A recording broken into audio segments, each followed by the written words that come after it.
உலகமெங்கும் இருக்கும் நமது ஆன்மீகம் ப்ளஸ் நேயர்கள் அனைவருக்கும் ஜோதிட குருஜியின் இனிய வணக்கங்கள். இந்த அருமையான காணொளியில் நம்ம பார்க்க போகிறது சூரிய பகவானின் அற்புதமான பெயர்ச்சி, அதாவது நகர்வு. இதுவரைக்கும் அவர் கும்பராசியில் ஜெகஜோதியாக இருந்தார். இப்போ அடுத்தது மீன ராசிக்கு வரப்போகிறார். மீன ராசியில் ஆல்ரெடி அங்கே சனீஸ்வர பகவான் இருக்கார். சனீஸ்வர பகவானோட இந்த சூரிய பகவான் சேர்றார். ஆக்சுவலாக பார்த்தீங்கன்னா சூரிய பகவானும் சனீஸ்வர பகவானும் சேரப்படாது. அதுக்காக நம்ம என்ன பண்ண முடியும்? எதுவுமே பண்ண முடியாது. அப்போ நம்ம தான் கொஞ்சம் கேர்ஃபுல்லாக இருக்கணும், அவ்வளோதான். அது கூட சில நாட்கள் தான் அந்த மாதிரி இருக்கும் வைப்ரேஷன், மற்றபடி பெரிய அளவில் இருக்காது. அந்த வகையில் மீனராசிக்கு வரக்கூடிய சூரிய பகவான் குருவோட வீட்டுக்கு தான் வரார். அதனால் பரஸ்பரம் நண்பர்கள், ஒரு நல்ல பாக்கியம் கண்டிப்பாக கிடைக்கும். ஏன்னா இந்த சூரிய பகவான் பித்ருக்காரகன். ஆக்சுவலாக எல்லா கிரகங்களும் சூரிய பகவானோட ஒளியை வாங்கின்னு தான் சஞ்சாரம் பண்ணிட்டுருக்கு, ராகு கேது தவிர. அந்த வகையில் மீனராசியில் சஞ்சாரம் பண்ணக்கூடிய இந்த சூரிய பகவான் ஒவ்வொரு ராசிக்கும் என்னென்ன பலாபலன்களை கொடுக்க போகிறார் அப்படிங்கிறத பற்றி நம்ம இப்போ தெளிவாக பார்ப்போம். இந்த பதிவுக்கு போகிறதுக்கு முன்னாடி சப்ஸ்கிரைப் பண்ண அனைத்து இணைய நெஞ்சங்களுக்கும் எங்களது நன்றிகள், வாழ்த்துக்கள், ஆசீர்வாதங்கள். சப்ஸ்கிரைப் பண்ணிக்கலையா? சப்ஸ்கிரைப் பண்ணிக்கோங்க. அதே மாதிரி சுய ஜாதகம், உங்களோட ஜாதகம் பார்க்கணுன்னா கீழே நம்பர் கொடுத்துருக்காங்க, அதில் நீங்கள் கான்டாக்ட் பண்ணுங்கள் வாட்ஸ்அப்பில். ஆக இந்த சூரிய பகவான் மீனராசியில் ஒரு மாத காலம் சஞ்சரிக்கும் நேரம் ஒவ்வொரு ராசிக்கும் என்னென்ன பலாபலன்கள், இப்போ இந்த பதிவுக்கு போகலாமா? அன்பான சிம்ம ராசி நேயர்களே, இந்த அருமையான காணொளியில் நம்ம பார்க்க போகிறது சூரிய பகவானின் அற்புதமான ஒரு நகர்வு பெயர்ச்சி. இந்த சூரிய பகவான் உங்களுக்கு ராசிநாதன். அதனால தான் இந்த சிம்ம ராசி நேயர்கள்ட்ட அனாவசியமாக பகைச்சிக்கக்கூடாது. ஏன் அப்படின்னா ஆளுமை நிறைந்தவர்கள், எங்கே எப்படி மூவ் பண்ணணுங்கிறது அவங்களுக்கு அந்த விஷயம் தெரியும். இருந்தாலும் சில நேரங்களில் சில கிரகங்களோட பயிற்சியில் இவங்க மாட்டிக்கிறாங்க, அதுவும் உண்மை. அப்போ அந்த கிரகங்கள் இவங்களை போட்டு பிழிஞ்சு எடுத்துடுறாங்க.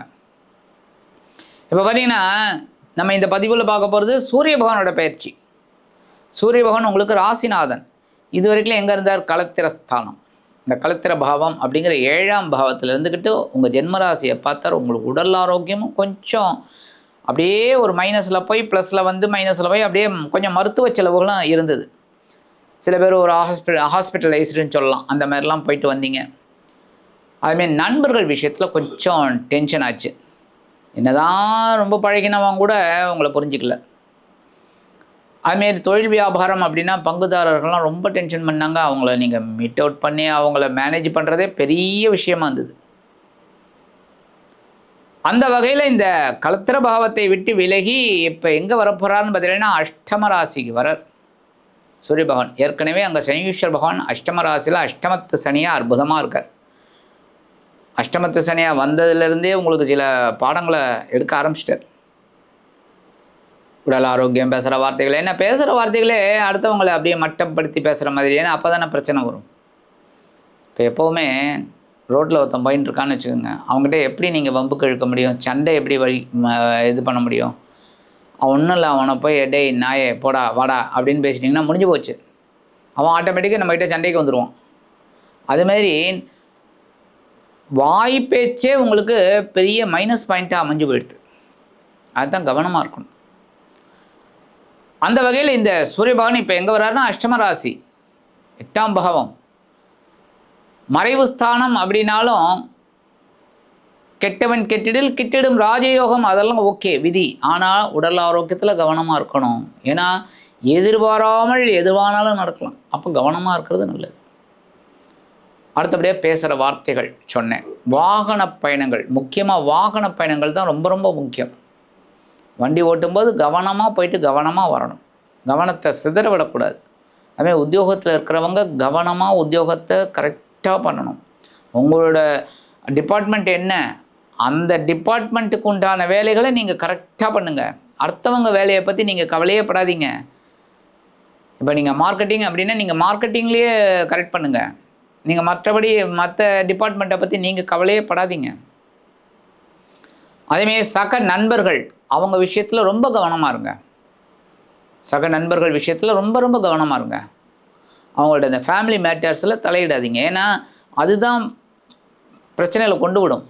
ஏன்னா நீங்கள் சாதாரணமாக ஏதோ ஒன்று சொல்லுவீங்க, அது அவங்களுக்கு சுருக்குன்னு விடும், உங்கள்கிட்ட அனாவசியமாக தகராறுக்கு வருவாங்க. ஸோ கவனமாக இருக்கிறது நல்லது. இருந்தாலும் உங்களுக்கு குருவோட பலம் சூப்பராக இருக்குது. ஏன்னா 11ஆம் பாவம், குரு 11ஆம் இடத்துல இருந்தாலே சூப்பர். எல்லாத்தையும் தவிடுபடி ஆக்குவீங்க. குரு அஷ்டமராசியில் இருந்தால் கூட, சனி அஷ்டமராசியில் இருந்தால் கூட, குரு உங்களுக்கு ரொம்ப ஃபேவரபுளாக இருக்கிறதுனால ஓரளவுக்கு நன்மைகள் கிடைக்கும். ஆனால் கேது உங்கள் ஜென்மராசியில் இருக்கார், கொஞ்சம் குழப்பத்தை கொடுப்பார், ஒரு ஞானத்தை கொடுப்பார். 7ஆம் பாவத்தில் ராகு இருக்கார், குருவோட பார்வை இருந்தால் கூட வாழ்க்கை துணையோட உடல் ஆரோக்கியத்தில் கவனமாக இருக்கணும். நீங்கள் பெண்கள் அப்படின்னா கண்டிப்பாக உங்களோட கணவர் மேலே நீங்கள் ரொம்ப கவனம் எடுத்துக்கணும். அவங்களோட உடல் ஆரோக்கியம், அவங்களோட செய்கைகள் எல்லாத்துலேயும். அதேமாரி நீங்கள் ஆணாக இருந்தால் உங்களோட பெண்மணி, உங்களோட துணைவியார், அவங்க உடம்பு ஆரோக்கியத்தில் கவனமாக இருக்கணும். அடுத்தபடியாக படிக்கிற குழந்தைகள் நல்லா படிப்பீங்க. நல்லான்னு கூட சொல்ல மாட்டேன், ரொம்ப ரொம்ப நல்லா படிப்பீங்க.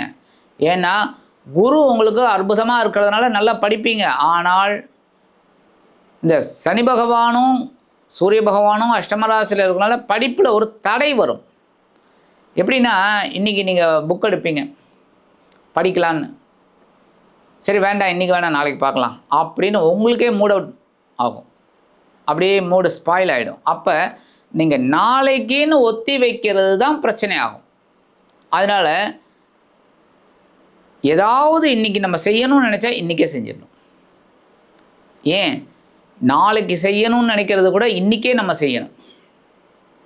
அந்த மாதிரி நம்ம மோட்டிவேஷன் எடுத்துக்கிட்டோம் அப்படின்னாலே அது நமக்கு ஒரு உயர்வை கொடுக்கும். அடுத்தபடியாக கணவன் மனைவி உறவு கொஞ்சம் ஈரட்டாக தான் இருக்கும், கவனமாக இருக்கணும். விட்டு கொடுத்து போனால் தான் நல்லது. விட்டு கொடுத்து போனால் கெட்டு போவதில்லை, அதனால் விட்டு கொடுத்து போகணும். அடுத்தபடியாக குடும்பத்தை நிர்வகிக்கக்கூடிய பெண்கள், ஏன்னா அவங்க ரொம்ப அவங்க கண்டிப்பாக உடல் ஆரோக்கியம் மன ஆரோக்கியம் ரெண்டையுமே கரெக்டாக மெயின்டைன் பண்ணணும். ஏன்னா மனசு கெட்டு போனாலும் உடம்பு கெட்டு போகும், உடம்பு கெட்டு போனாலும் மனசு கெட்டு போகும். இப்போ படுத்த படுக்கையாகவே இருங்க, அவங்களுக்கே டென்ஷன் ஆகும். கரெக்டாக உடம்பும் கெட்டு போயிடும், மனசும் கெட்டு போயிடும். அதனால் அந்த உடல் ஆரோக்கியம் மன ஆரோக்கியம் இது ரெண்டையுமே கரெக்டாக வச்சுக்கோங்க. சரி, புதுசாக தொழில் தொடங்கலாமா? தாராளமாக இந்த நேரத்தை கொஞ்சம் தள்ளி வைக்கிறது நல்லது. அப்படி பண்ணணும்னு நினச்சிங்கன்னா பெரிய முதலீடு போடாதீங்க. ஏன்னா குரு உங்களுக்கு நல்லபடியாக இருந்தால் கூட பெரிய முதலீடுகளை போட்டு நல்லா கொண்டு வரலாம் அப்படின்னு நினைக்கவே நினைக்காதீங்க. ஓரளவுக்கு அப்படியே சர்வே பண்ணுற மாதிரி கொண்டு போங்க, நல்லபடியாக இருக்கும். சரி, எல்லாமே ஓரளவுக்கு நல்லபடியாக நடக்கணும் அப்படின்னா பரிகாரம் அப்படின்னு பார்த்தீங்கன்னா கண்டிப்பாக நீங்கள் சூரிய வழிபாடு தினந்தோறும் பண்ணணும். தினந்தோறும் அட் எனி காஸ்ட் தினந்தோறும் பண்ணணும். அடுத்தபடியாக நவ கிரகங்களில் உள்ள பித்ருக்காரர்கள் என்று அழைக்கப்படக்கூடிய சூரிய பகவானிற்கு ஞாயிற்றுக்கிழமை, ஏன்னா ரொம்ப விசேஷம்ல ஞாயிற்றுக்கிழமை ஏன்னா அன்றைக்கி தான் பவர் ஜாஸ்தியாக இருக்கும் சூரியனுக்கு. அப்போ 6லிருந்து 7 சூரிய ஹோரையில் கோயிலுக்கு போயிட்டு வழிபாடு பண்ணிட்டு வாங்க. அற்புதமான பலன். நெய் தீபம் மட்டும் போடுங்க போகிறோம், அற்புதம். கண்டிப்பாக ஒரு நல்ல நியூஸ் உங்களுக்கு கண்டிப்பாக கிடைக்கும். அஷ்டமத்தில் இருந்தாலும் சரி, எங்கே இருந்தாலும் சரி, அந்த கஷ்டங்கள் உங்களுக்கு குறையும். ஆக இந்த சின்ன பரிகாரம் நீங்கள் பண்ணிங்கனாலே உங்கள் ராசிநாதன் அஷ்டம ராசியில் சனி பகவானுடன் சேர்ந்தாலும் சில நன்மைகளை கண்டிப்பாக கொடுப்பார் என்று கூறி விடைபெறுகிறேன். நன்றி, வணக்கம். மீண்டும் ஒரு அருமையான காணொளியில் உங்களை அற்புதமாக சந்திக்கிறேன். வாழ்த்துக்கள். வாழ்க வளமுடன்.